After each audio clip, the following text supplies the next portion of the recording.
Retro ஆன்மீகம் நேயர்களுக்கு வணக்கம். இந்த ஒரு இன்ட்ரெஸ்டிங்கான கான்வர்சேஷனில் நம்ம கூட ஆஸ்ட்ராலஜர் ஜெயா ரவி மேம் இருக்காங்க. மேம் வணக்கம். வணக்கம். ஏப்ரல் 14 தமிழ் நியூ இயர் வரப்போகுது. பராபவ ஆண்டு அப்படின்றத சொல்கிறாங்க. இந்த ஆண்டில் 12 ராசிக்கான பலன்கள் எப்படி இருக்க போகுது, அவங்களுடைய வாழ்க்கையிலே எப்பேற்பட்ட மாற்றங்கள்லாம் இருக்க போகுதுன்னு கேட்டு தெரிஞ்சு தான் நான் வந்திருக்கேன். இந்த பராபவ ஆண்டு 2026 தமிழ் புத்தாண்டு நல்ல ஒரு சுபிக்ஷமான ஆண்டாக இருக்க வேண்டும் என்று இறைவனை பிரார்த்தனை செய்து கொண்டு ஆரம்பிக்கிறேன். நம்ம எல்லாருக்குமே ஒரு புத்தாண்டு அப்படின்னாலே ஒரு நிறைய கனவுகள் இருக்கும். இந்த ஆண்டு நல்லா இருக்கணும், சிறப்பாக இருக்கணும், சுபிக்ஷமாக இருக்கணும், எல்லாரும் க்ஷேமமாக இருக்கணும் அப்படிங்கிற மாதிரி எல்லாருக்கும் இருக்கக்கூடிய ஒரு ஆசை தான் இது. இதில் தப்பு ஒன்றும் கிடையாது. பட் இப்போ இருக்கிற கிரக சூழல், இப்போ இருக்கிற நிலை அப்படின்னு பார்க்கும்போது நான் மட்டும் இல்லை, பல ஜோதிடர்கள் பல சேனல்களில் நிறைய விஷயங்கள் சொல்லிகிட்டு இருக்காங்க. அது அஃப்கோர்ஸ் எல்லாமே கொஞ்சம் பயமுறுத்துகிற மாதிரியும் தான் இருக்குது. அது இருக்கிறத இல்லைன்னு சொல்லி பூசி மொழிகையும் பேச முடியாது. ஏன்னா சில ஃபேக்ட்ஸை நம்ம ஒத்துக்கிட்டு தான் ஆகணும். ஏன்னா இப்போ இருக்கிற நிலவரமும் அப்படி இருக்குது. இதுக்கு ஜோசியம் பார்த்து தான் தெரிஞ்சுக்கணும்னு அவசியம் இல்லை. இப்போ நம்ம உலக அளவில் நடக்கக்கூடிய விஷயங்கள் அத்தனையுமே கொஞ்சம் பயமுறுத்துகிற மாதிரி தான் இருக்குது. மேம், மகர ராசிக்கு இந்த பராபவ ஆண்டு 2026 எப்படி இருக்க போகுது? மகர ராசி நேயர்களுக்கு இந்த 2026 பராபவ தமிழ் புத்தாண்டு சிறப்பாக அமைய என்னுடைய பிரார்த்தனை. மகரம் அப்படிங்கிறதே இந்த காலச்சக்கரத்தினுடைய 10ஆம் இடம், கர்மஸ்தானம். அது சனி பகவானுடைய வீடு. அப்போது அவங்களாம் கர்ம யோகிகள் அப்படின்னு சொல்லுவோம். அதாவது ஏதோ ஒரு கர்மாவை செய்வதற்காகவே பிறப்பெடுத்தவர்கள். அவங்க கர்மாவில் அவங்க ரொம்ப டெடிக்கேட்டடாக, ரொம்ப சின்சியராக, ரொம்ப அழகாக நேர்த்தியாக அவங்க கொடுத்த வேலையை அழகாக பண்ணுவாங்க. அதே சமயம் இவங்க எதையுமே திட்டமிடக்கூடாது. இந்த மகரத்தில் பிறந்தவர்கள் எப்படி இருக்கணும்னா, இயற்கையோடு இவங்க அப்படியே ஒன்றி வாழணும். Go with the flow. அவ்வளோதான். நான் இத்தனை மணிக்கு எழுந்திருப்பேன், இத்தனை மணிக்கு சாப்பிடுவேன், இத்தனை மணிக்கு ஆஃபீஸ் போவேன், அதெல்லாம் இவங்க டைம் டேபிளே லைஃப்பில் இருக்கக்கூடாது. No time table. எல்லாமே இயற்கை என்ன சொல்லுதோ அதுபடி தான் நடக்கணும். அந்த மாதிரி இவங்க இருந்துட்டாங்கன்னா வாழ்க்கை ரொம்ப சிறப்பாக இருக்கும். இவங்கள மாதிரி குடும்பத்துக்கு ஒரு சாக்ரிஃபைஸ் பண்ணுறவங்க யாரும் இருக்க முடியாது. ஒரு மான் போல் இவங்களோட வாழ்க்கையை ஒரு மானோட ஒப்பிடுறாங்க. மான் எப்படி தன் இனத்தை காப்பதற்காக தன்னையே அர்ப்பணித்து கொள்ளுமோ அது மாதிரி தான் இந்த மகரத்தில் பிறந்தவர்கள். ஸோ இவங்களுக்கு எப்படின்னா, சனி பகவான் இவங்களுக்கு லக்னாதிபதி தான். இவங்களுடைய வீட்டு ஓனர் தான் சனி பகவான். அவர் போய் 3ஆம் இடம்ங்கிற முயற்சி ஸ்தானத்தில் உட்காந்துருக்கார். அந்த இடத்துல கொஞ்சம் சில முடக்கங்கள் இருக்குது. இவங்களுக்கும் மகரம் ரொம்ப கொஞ்சம் கஷ்டப்பட்டுட்டு தான் இருக்காங்க. நிறைய பேர் வேலை வாய்ப்பு நிறைய தேடி அது கிடைக்காம, ப்ரமோஷன்ஸ் இல்லாமல், அப்படி இல்லாமல் சில பேர் இருக்காங்க. இது அவங்கவுங்க தனிப்பட்ட ஜாதகமும் சில இடத்துல பேசும். பட் பொதுவாகவே இந்த சனி பகவான் 3இல் அமர்ந்து அவர் 5ஆம் பாவத்தை பார்க்குறாரு. ஸோ 5ஆம் பாவம்ங்கிறது என்ன, நம்மளுக்கு வரக்கூடிய பேரு புகழ், இந்த மாதிரி விஷயங்கள், கௌரவம், இதெல்லாம் நம்மளுக்கு கிடைக்காது. இப்போ ப்ரொமோஷன் கிடைக்காது, எதுவுமே அதாவது நம்மளுக்கு வேண்டிய அந்த பெருமைக்கு ஆசைப்படக்கூடாது. அட்லீஸ்ட் இந்த சனி பகவான் நகர்ற வரைக்கும் அதுக்கெல்லாம் ஆசைப்பட வேண்டாம். நீங்கள் உங்கள் கடமையை மாத்திரம் பண்ணிக்கிட்டே இருங்க. வேலைக்கு போகணுமா, கார்னராக உட்காந்தோமா, ஒர்க்கை முடிச்சு பலனை எதிர்பார்க்காதீங்க. ஏன்னா இந்த 5ஆம் இடம் அப்படிங்கிறது நமக்கு ஒரு கௌரவத்தை கொடுக்கக்கூடிய பாவம். அதை சனி பகவான் பார்க்குறாரு. அதே மாதிரி குழந்தை பாக்கியம் அப்படிங்கிறதும் சில பேருக்கு தள்ளி போகும். ஏன்னா இந்த 5ஆம் இடம் புத்திரஸ்தானம். தள்ளி போனாலும் கொடுக்காமலாம் இருக்க மாட்டார். அவர் எப்படியும் அந்த இடத்த விட்டு நகர்றதுக்கு முன்னாடி ஒரு நல்ல விஷயத்த பண்ணிட்டு தான் போகும். சனி பகவான்கிட்ட ஒரே ஒரு விஷயம் என்ன நம்ம மெச்சிக்கணும் அப்படின்னா, அவர் அந்த பாவத்தை பார்த்து கெடுக்கிறார்னு மட்டும்தான் நம்ம சொல்கிறோம். ஆனால் எதுக்கு கெடுக்கிறார் அப்படிங்கிற விஷயத்தை யாருமே ஆராய்ச்சி பண்ணுறதில்ல. ஏதோ ஒரு லெசன் அங்கே நமக்கு சொல்கிறார். ஏதோ ஒரு பாடத்தை அங்கே சொல்லி கொடுத்துட்டு தான் அவர் நகருவார். அதை நம்ம கேட்கணும். கேட்காம நம்ம முரண்பாடாக வேலை செஞ்சோம் அப்படின்னா அவர் நம்மளுக்கு நல்லதே பண்ண மாட்டார். ஒரு விஷயம் நமக்கு கிடைக்கிது, சனி பகவான் மூலமாக ஒரு தகவல் கிடைக்கிது அப்படின்னா அதை நம்ம ஃபாலோ பண்ணிட்டோம் அப்படின்னா நம்ம லைஃப் ரொம்ப சக்ஸஸ்ஃபுல்லாக இருக்கும். அதுக்கு மாறாக நம்ம அதாவது புரிஞ்சும் புரியாத மாதிரி சில பேர் இருப்பாங்க. அது மாதிரி நான் அதெல்லாம் சனியாவது இனியாவது நான் பார்த்துக்கிறேன், என் வாழ்க்கையை எப்படி பண்ணணும் எனக்கு தெரியும் அப்படிங்கிற மாதிரி தெனாவட்டெல்லாம் காமிக்கக்கூடாது அவர்கிட்ட. அவர் என்ன சொல்கிறாரோ சமத்தா அதை கேட்டுடணும். கேட்டுட்டா உங்களுக்கு பிரச்சனையே கிடையாது. அது மாதிரி இந்த மகரத்தில் வந்து இந்த பிரச்சனை அவங்களுக்கு இருக்குது பாவம். அந்த அவங்களுக்கு கிடைக்க வேண்டிய அந்த இது கிடைக்கல, ப்ரமோஷனோ இல்லை சேஞ்ச் ஆஃப் ஜாபோ இல்லை ஒரு அங்கீகாரமோ, அதெல்லாம் அவங்களுக்கு கொஞ்சம் அந்த சஃபரிங் இருக்குது. அதே மாதிரி அவங்களுக்கு இப்போ குரு பகவான் வந்து 3-12 கூடையவர் தான். அவர் போய் இப்போ 7ஆம் இடத்துல உச்சமாக போகிறார்.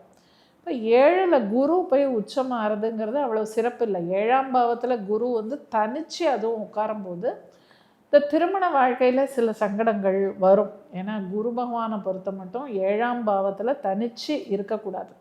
அவருக்கு அவ்வளோ அந்த சிறப்புன்னு நம்ம சொல்ல முடியும். இப்போ கேள்வி வரும்ல, ஒய்ஃப் கூட பிரச்சனை வருமா இல்லை மாமனார் மாமியார் கூட பிரச்சனை? இல்லை அது வந்து எப்படின்னா, குழந்தை இருக்கிறவங்களுக்கு குழந்தையால் பிரச்சனை வரும், ஹஸ்பண்ட் அண்ட் ஒய்ஃபுக்குள்ள அப்படி ஒரு சிக்கல் வரும் அவங்களுக்கு. ஏன்னா குரு அப்படிங்கிறவர் யார்? புத்திரக்காரகன் இல்லையா? அப்போ அவர் போய் 7ஆம் இடம்ங்கிற அந்த மனைவி களத்திர ஸ்தானத்தில் உட்காந்து தனிச்சு, எப்போவுமே குருவை வந்து என்ன சொல்கிறாங்க, பிராமணன்னு சொல்கிறாங்க, பிராமின் அப்படிங்கிறாங்க. அப்போ ஒரு பிராமின் வந்து தனியாகவே இருக்க மாட்டாராம், அவர் கூடவே யாராவது அட்வைசர் இருக்கணும்.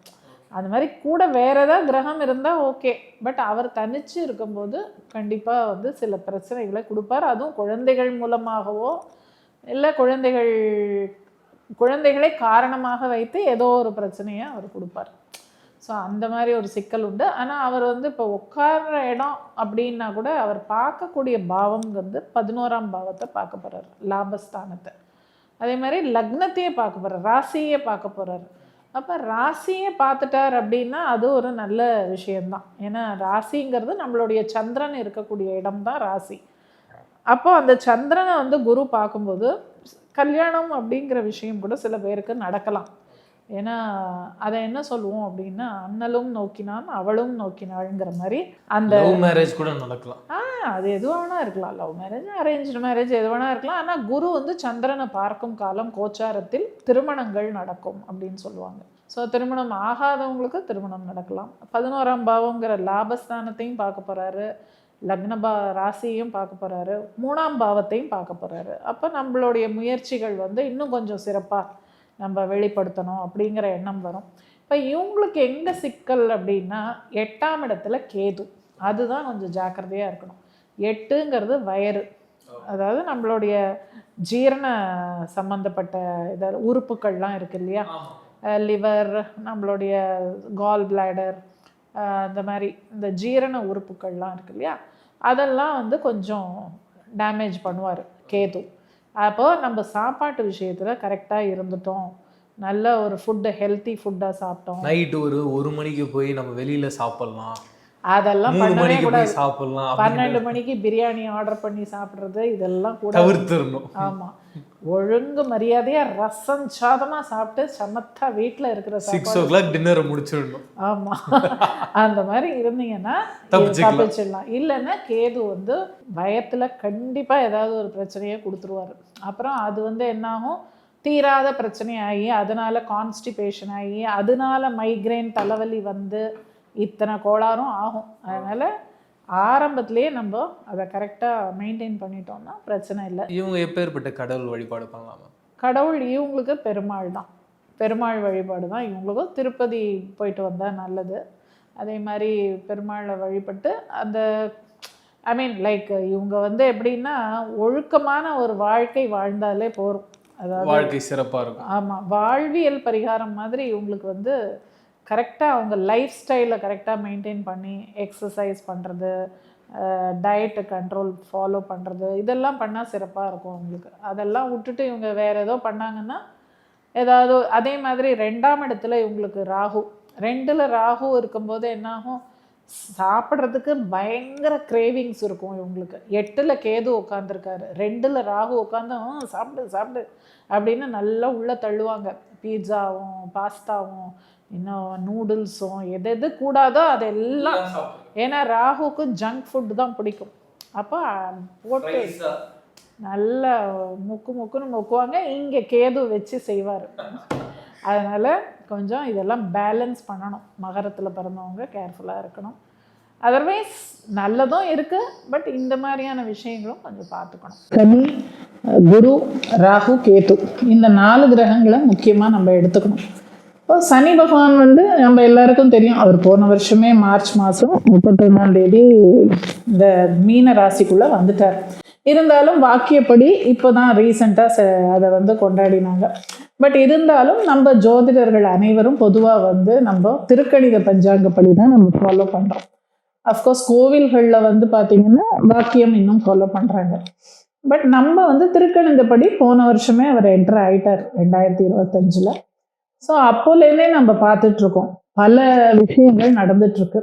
முதல்ல சனி பகவான் என்டர் ஆன உடனே, போன வருஷம் மார்ச் 31 என்டர் ஆன உடனே ஏப்ரல் மாதம் இந்த இது நடந்தது, காஷ்மீரில் வந்து பஹல்காம் அட்டாக் நடந்தது. அது ஒரு பெரிய உயிரிழப்பு, நிறைய சேதங்கள் நடந்தது. ஸோ அதுக்கப்புறம் பார்த்தீங்கன்னா இந்த ஃப்ளைட் ஒன்று போச்சு, ஆக்சிடெண்ட் ஆச்சு, கிராஷ் ஆச்சு இல்லையா, அந்த ஒரு சம்பவம். ஸோ இது போன்ற பல சம்பவங்கள் வந்து இந்த சனி பகவான் மோட்ச ராசியில் போன உடனே நம்ம பார்க்க ஆரம்பிச்சோம். சனி அண்ட் செவ்வாய் இந்த 2 கிரகத்தோடைய நகர்வு அப்படிங்கிறது ரொம்ப முக்கியம் ஜோசியத்தில்.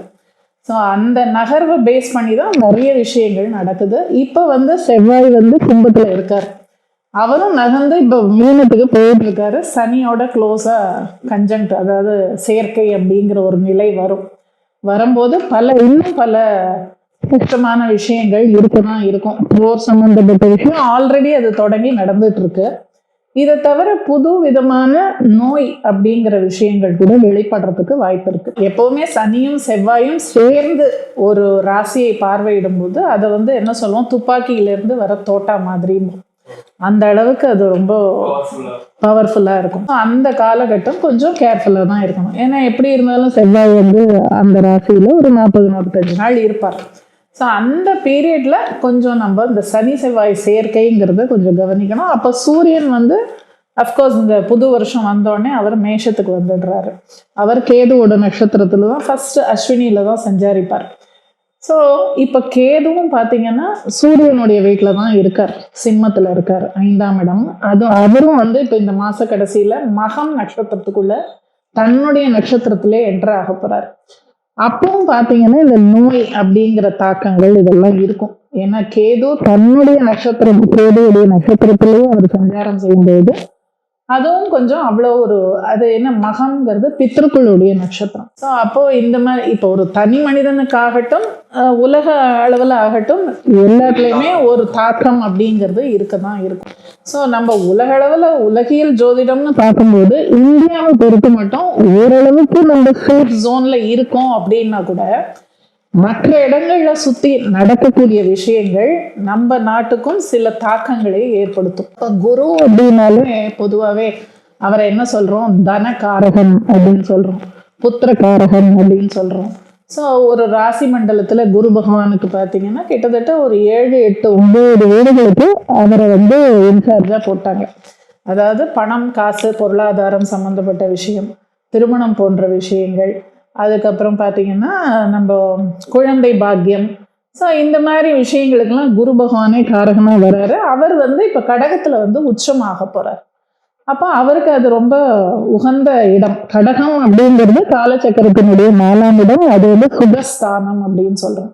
அப்போ வண்டி, வாகனம், பொருள் சேர்க்கை, சொத்து எல்லாமே அங்கே தான், இந்த கடகத்தில் தான் இருக்குது. அப்போ இது ஒரு நல்ல விஷயமா எடுத்துக்கலாம். அதாவது இவ்வளோ கெட்ட விஷயத்துலேயும் கொஞ்சம் ஏதோ ஒரு நல்லது அப்படிங்கிறது ஒரு ஆறுதல், அவ்வளோதான்.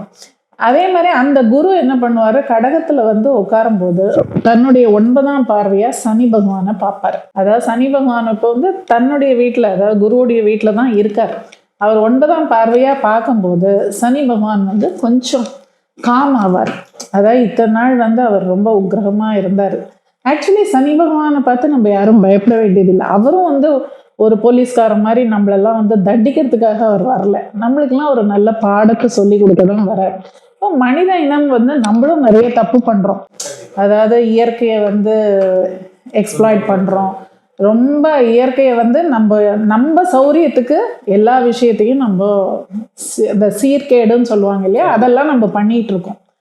ஸோ இதுக்கெல்லாம் யாராவது ஒருத்தர் வந்து கண்டிக்கணும் இல்லையா.